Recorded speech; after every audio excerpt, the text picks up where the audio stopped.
সরকার পরিচালনায় অদক্ষতা দেখা দিলে জনগণ তা মেনে নেবে না, এই কথা বলেছেন বিএনপির ভারপ্রাপ্ত চেয়ারম্যান তারেক রহমান। আওয়ামী লীগ ডক্টর মোহাম্মদ ইউনূসকে প্রতিনিয়তই বোকা বানাচ্ছে এবং বিএনপি জামাত যারা আওয়ামী লীগের বিরোধী আছে, বিশেষ করে বাংলাদেশের সব রাজনৈতিক দল তো এই মুহূর্তে আওয়ামী লীগের বিরুদ্ধে। একটা কঠিন সময় উপযোগী সিদ্ধান্ত নেওয়ার সময় এসেছে বাংলাদেশের। গত 53 বছর যাবৎ এই সিদ্ধান্তটা কোনো সরকার বাস্তবায়ন করেনি। সম্মানিত দর্শক মণ্ডলী, আজকের ভিডিওর কথাগুলো শুনলে আপনারা রীতিমতো অবাক হয়ে যাবেন। আজকের এই ভিডিওতে চাঞ্চল্যকর তথ্য রয়েছে। গোপন সূত্রে এটাই পাওয়া গেছে যে ডক্টর ইউনূস খুব শীঘ্রই পদত্যাগ করবেন এবং শেখ হাসিনা দ্রুত বাংলাদেশে প্রবেশ করবেন সেনাপ্রধানের মাধ্যমে। আজকের এই ভিডিওতে চাঞ্চল্যকর বিস্তারিত বিষয়গুলো জানলে আপনারা অবাক হয়ে যাবেন। তো ভিডিওটি বেশি টানাটানি না করে ভিডিওটি সম্পূর্ণ বিস্তারিত দেখতে থাকুন। আওয়ামী লীগ ডক্টর মোহাম্মদ ইউনূসকে প্রতিনিয়তই বোকা বানাচ্ছে এবং বিএনপি জামাত যারা আওয়ামী লীগের বিরোধী আছে, বিশেষ করে বাংলাদেশের সব রাজনৈতিক দল তো এই মুহূর্তে আওয়ামী লীগের বিরুদ্ধে। তারা সবাই বোকা হচ্ছে আওয়ামী লীগের কাছে। এই কথাগুলো আমার না, এই কথাগুলো কারা বলে আমি কথাগুলো শেয়ার করবো আপনাদের সাথে। কিন্তু আমি যেটা মনে করি যে 5ই আগস্টের পরে বিএনপি জামাত এবং যে অন্যান্য দলগুলো আছে যারা আওয়ামী লীগকে অবৈধভাবে ক্ষমতা যাইতে কখনো সাহায্য করে নাই, এই দলগুলোর সব থেকে বড় ভুল জীবনের, রাজনৈতিক জীবনের সব থেকে বড় ভুল হচ্ছে 5 তারিখের পরে আওয়ামী লীগকে ক্ষমা করা। তাদের রাজনৈতিক জীবনের সব থেকে বড় ভুল। অনেকেই তো আওয়ামী লীগকে দলে ভেড়ানো নিয়ে ব্যস্ত আছে, আওয়ামী লীগকে দলে ভেড়াইতেছে, দল ভারী করতেছে, কিন্তু আওয়ামী লীগ নিজের এলাকাতে ফিরতে শুরু করছে। যদিও আমি মনে প্রাণে বিশ্বাস করি যে আগামী এক যুগে আওয়ামী লীগ কামব্যাক করতে পারবে না, এটা আমি বিশ্বাস করি এবং এটাই বাস্তবতা। এটা পসিবল না, কারণ ওই ঘোড়া ছাড়া চাবুক দিয়ে কিছু করা যায় না। যেখানে ঘোড়াই নাই, চাবুক দিয়ে কী করবে, আমি যেটা মনে করি। তো সেই ক্ষেত্রে আমি কথাগুলো কেন বললাম, আমি জানেন আমি দেশে আছি। গতকালকে আমি গিয়েছিলাম আমার এলাকাতে, আমার একটা কাজে, ব্যক্তিগত কাজে, এবং রাতেও এলাকাতে ছিলাম, গ্রামের বাড়িতে আর কি। তো রাতে হচ্ছে উপজেলাতে একটু গিয়েছিলাম। ওইখানে যে ঘটনাটা ঘটলো একজন পুলিশ অফিসারের সাথে, মানে সেকেন্ড অফিসার, থানা তদন্ত অফিসার, তো ওনার সাথে আমার একটা ঘটনা ঘটে। সেটা হচ্ছে ওনার সাথে কথা বলার একটা পর্যায়ে যখন আমি পরিচয় দিই, আমাকে চিনতেও পারে, বিকজ আমার কিন্তু অভিযোগও ছিল থানাতে। তো কথা বললাম অনেক কথা, কিন্তু ওনারা এখনও 80% পুলিশ আওয়ামী লীগের। তারা আওয়ামী লীগের গুণাগান গায়। গতকালকে আমার সাথে তর্কে জড়াইছে।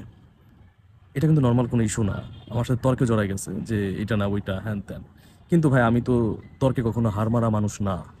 আমি তাকে মুরিদ করছি, শেষ পর্যন্ত মুরিদ হইতে বাধ্য হয়েছে। এখন আমি কেন বললাম এই কথাগুলা, যে বিএনপি জামাত বলেন সবার বড় ভুল হচ্ছে 5 তারিখের পরে আওয়ামী লীগকে ক্ষমা করা। এটার পিছনে ভাই অনেক কারণ আছে। এলাকাতে আওয়ামী লীগ কিন্তু পুনর্বাসন হচ্ছে। এলাকাতে বিভিন্ন দলে আওয়ামী লীগ ঢুকতেছে, বিএনপি জামাত সব দলে ঢুকতেছে। ঢুকে তাদের ফার্স্ট যে ইয়াটা, সেটা হচ্ছে আগে সেফ হইতে হবে। আওয়ামী লীগ যদি কোনোভাবে নির্বাচন করার সুযোগ পায়, তাহলে সবাই আওয়ামী লীগের নির্বাচন করবে। তো আমি জানি না এরা রাজনৈতিক ক্যারিয়ার, এত বড় বড় রাজনৈতিক দল এত বড় বড় ভুল কিভাবে করে। আওয়ামী লীগকে পুনর্বাসন করা নিয়ে ব্যস্ত হয়ে গেছে। এরা আসলে কখনো বিএনপিকে ভোট দিবে না, ধাক্কা খাবে। যদি কোনোভাবে আওয়ামী লীগ বাংলাদেশে ব্যাক করতে পারে, তাহলে ধাক্কা তো এদের জন্যই ওয়েট করবে। যারা আজকে দলে বেরোতেছে ওরাই ধাক্কা খাবে।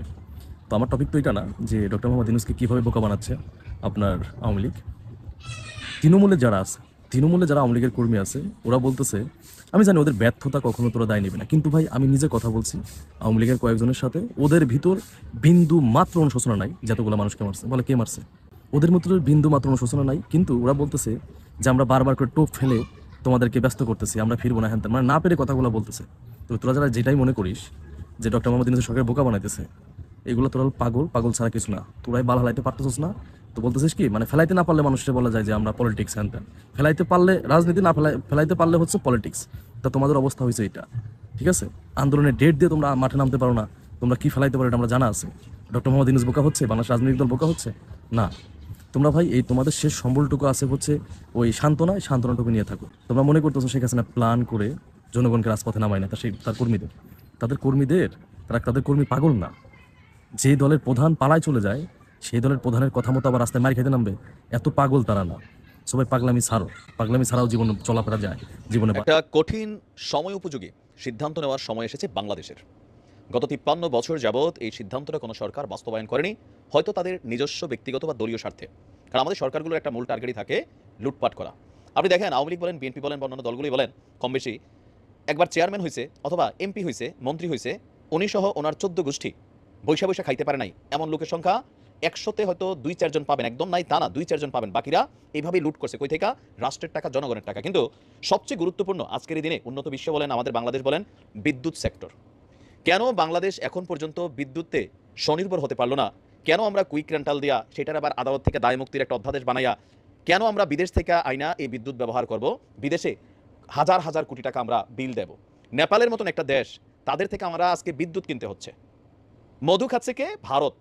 বিদ্যুৎ নেপালের, বাংলাদেশ এটাকে ব্যবহার করবে, কিন্তু মধু খাবে ভারত টেকনিক্যালি। এখন এই সিস্টেমগুলা কেন হচ্ছে? একটা বিদ্যুৎ স্বনির্ভর বাংলাদেশে যেই পরিমাণ বিদ্যুৎ দরকার, ওই পরিমাণ একটা মহা প্রজেক্ট হাতে নিতে আমি জানি না কত বিলিয়ন ডলার লাগে, বাট আমার মনে হয় ডক্টর মোহাম্মদ ইউনূস সরকারের প্রতি মানুষের একটা আস্থা আছে। আপনি এই উদ্যোগটা নেন, প্রবাসীরা মন খুইলা সাপোর্ট করবে, প্রয়োজনে আমরা 6 মাসের টাকা অ্যাডভান্স পাঠাই দেবো, কিন্তু বিদ্যুৎ সেক্টরটাকে স্বনির্ভর করুন। স্বনির্ভর করলে কি হবে? মানুষ কম দামে বিদ্যুৎ পাবে। এখন আমরা বহু দামে বিদ্যুৎ কিনছি, এই বিদ্যুতের টাকা জনগণ দিচ্ছে, এখন দেখা যাচ্ছে যে বিলিয়ন ডলার সরকার মাইরা খাইয়া চলে যাচ্ছে প্রত্যেকটা সরকার। দর্শক, আজকে বাংলাদেশে নেপালের বিদ্যুৎ এসেছে, এটা খুশির খবর না। একদিকে খুশির খবর, রানিং বিদ্যুতের চাহিদা মিটছে, আদানি বেকছে, আদানির টাকা দেওয়া লাগছে, আদানি আবার অর্ধেক কমাই দিচ্ছে। এখন নেপালের কাছে আমরা যাচ্ছি, ভারত দেখেন কিভাবে পয়সাটা খাবে। আপনার 15ই নভেম্বর ত্রিপক্ষীয় চুক্তি অনুযায়ী ভারত হয়ে বাংলাদেশে বিদ্যুৎ রপ্তানি শুরু করেছে দেশটি। নেপালের বিদ্যুৎটা সরাসরি বাংলাদেশে আসতে পারবে না, সেজন্য ভারতের ভূমি ব্যবহার করতে হবে, যার কারণে ভারত মাগনা বৈশা বৈশা একটা টাকা খাবে, কারণ তাদের জায়গাটা আমরা ব্যবহার করবো। চিন্তা করেন, যার কারণে বিদ্যুতের ক্রয় খরচটা কি বেড়ে যাচ্ছে। যেমন আমরা যদি ধরেন কথার কথা যে আপনি ঢাকা শহর থাকেন, এখন আপনি রংপুর থেকে বা কুমিল্লা থেকে বা আপনি বরিশাল থেকে একটা জিনিস আনাবেন, ওই লোকাল পর্যায়ে একটা জিনিস হয়তো আপনি 10 টাকা পিস কিনছেন, কিন্তু ঢাকা শহর আস্তে আস্তে এটা ট্রান্সপোর্টেশন কস্ট, বরিশাল থেকে একটা মাল যদি আনতে 20 টাকা খরচ হয়, কুমিল্লা থেকে আনতে খরচ হবে 5 টাকা। আর যদি জিনিসটা ঢাকার ভিতরে হয়, দেখেন না যে এই হোম ডেলিভারি ফ্রিও দিয়ে দেয়, কেন? ব্যবসায়িক পলিসিতে। 5 টাকার জিনিস আমার ক্রয় 5 টাকা, কিন্তু ট্রান্সপোর্টেশন এটার কারণে জিনিসটার দাম পড়ে যাচ্ছে 10 টাকা, 15 টাকা, 20 টাকা। আজকে নেপাল থেকে আমরা সরাসরি বিদ্যুৎ কিনছি, আমি জানি না কিভাবে কিনছি, কিন্তু ভারত হয়ে যখন আসতেছে, ভারত সরকারকে আমরা পয়সা দিতে হচ্ছে। এটা বাধ্য হয়ে আমাদের ভাগেই দিচ্ছি, ভারতের এখানে কোনো রকম ইয়া নাই, বরঞ্চ তারা আমাদেরকে জায়গা দিচ্ছে, এটা এই মুহূর্তে বেশি বাস্তবতা যেটা। তো গতকালকে এটা শুরু হলো, আমরা দেখলাম যে ভারতের বিদ্যুৎ, আবাসন এবং নগর মন্ত্রী মনোহর লাল, বাংলাদেশের বিদ্যুৎ, জ্বালানি ও খনিজ সম্পদ উপদেষ্টা ফজল কবির খান এবং নেপালের জ্বালানি, জলসম্পদ ও সেচ মন্ত্রী দীপক খারকা এতে অংশগ্রহণ করেছেন। বলা হচ্ছে ত্রিপক্ষীয় বিদ্যুৎ লেনদেনের মাইল ফলক এটি। অবশ্যই নেপাল এবং ভারতের জন্য, বাংলাদেশের জন্য এটা লস প্রজেক্টই আমার মনে হয় যেটা হতে যাচ্ছে। 2024 সালের 3 অক্টোবর কাঠমান্ডুতে ত্রিপক্ষীয় বিদ্যুৎ বিক্রয় চুক্তি সই হয়েছিল। এতে অংশগ্রহণকারী প্রতিষ্ঠানগুলো হলো Nepal electricity authority, Bangladesh power development মানে সরকার যেটা বিপিডিবি, এবং ভারতের এনটিপিসি বিদ্যুৎ ব্যবসা নিগম। নেপাল বিদ্যুৎ কর্তৃপক্ষের মুখপাত্র তিনি বলছেন যে আপনার নেপাল মাত্র একদিন বিদ্যুৎ বিক্রি করতে পারবে।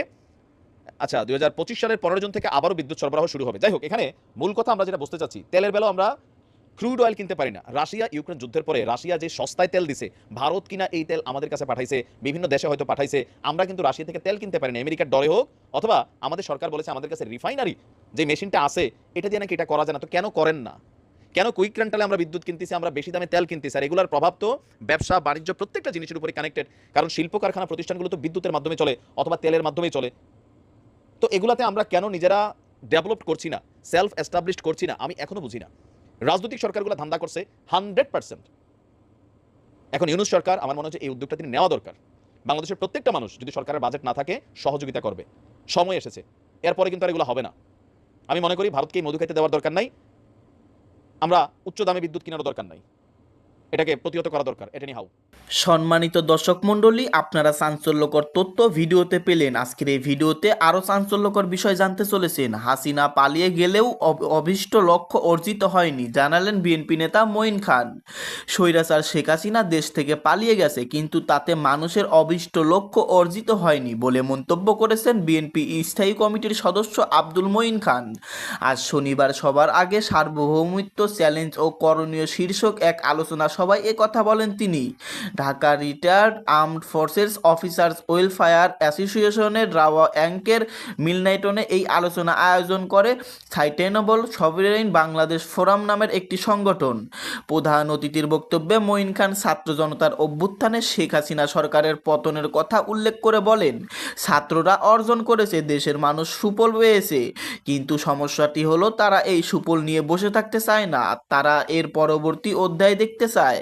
মঈন খান বলেন, কেউ যদি আজকের বিজয়কে কুক্ষিগত করে বলতে চায় আমরা সব করেছি, আমরাই ভবিষ্যতে সব করব, তাহলে কিন্তু আবার নতুন করে আমরা ফাঁদে পড়ব, যেই ফাঁদে বাংলাদেশ 50 বছর ঘুরপাক খেয়েছে। গণসংহত আন্দোলনের প্রধান সমন্বয়কারী জোনায়েদ সাকি বলেন, জনগণ ঐক্যবদ্ধ না থাকলে শুধু অস্ত্র দিয়ে স্বাধীনতা রক্ষা করা যায় না, এই জনগোষ্ঠীকে যদি নানাভাবে বিভক্ত করা যায় তাহলে সার্বভৌমত্ব ধ্বংস করার মূল ভিত্তি তৈরি হয়। ফ্যাসিস্ট সরকার সরকার সার্বভৌমত্বের ক্ষেত্রে যে ভয়ঙ্কর কাজটি করেছে তা হলো জনগণকে ক্রমাগত বিভক্ত করেছে।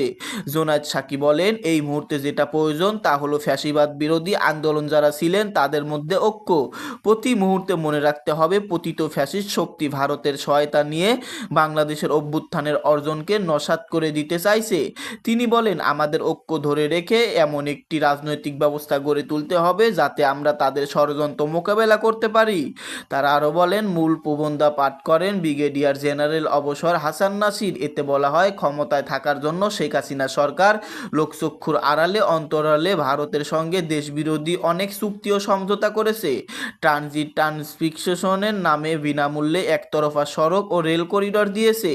বিদ্যুৎ খাতকে ভারত নির্ভর করেছে। ভারত বাংলাদেশকে তাদের একচেটিয়া বাজারে পরিণত করেছে। অনুষ্ঠানে আরও বক্তব্য দেন কর্নেল অবসর মোহাম্মদ আব্দুল হক, আইনজীবী মোহাম্মদ মহসিন রশিদ, লেখক আবু সাইদ আহমেদ, মেজর অবসর শামসুজ্জাহা, ছাত্র জনতার অভ্যুত্থানে আহত এমদাদ বাবু প্রমুখ।